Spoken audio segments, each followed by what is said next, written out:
Sir Oliver Robbins, in his evidence to the committee, told us that Peter Mandelson was given access to classified documents before he was given granted his security vetting. Would you say that's unusual? My understanding, and this is based on discussions I've had with Foreign Office officials, and I should confirm that both Foreign Office officials and I gave evidence to your sister committee, the IC, earlier this week on this matter. And this is entirely for the judgment of a department. Peter Mandelson would have been granted an interim clearance, and ultimately I believe that an exception was made for him to see certain information, and that is within the framework that the Foreign Office has.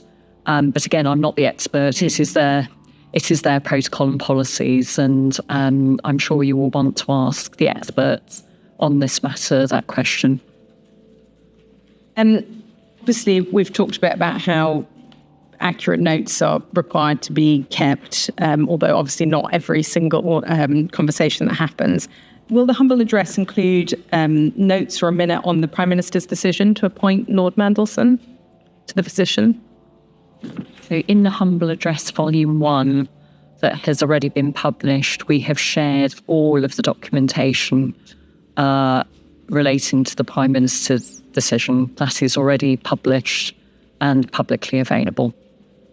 So as part of that, or do you know why his appointment appears to have been made without saying that it was subject to security clearance? I can't comment on a process I wasn't party to at the time. And just thinking through where there might have been other political appointments into roles, I mean, it's quite unusual, obviously, to have a political appointments, especially to such senior roles. We know, for example, however, that Jonathan Powell is a political appointment as the Prime Minister's. He's obviously the National Security Advisor, but he was also Special Envoy for the British Indian Ocean Territory, and he was given that appointment on the 6th of September 2024.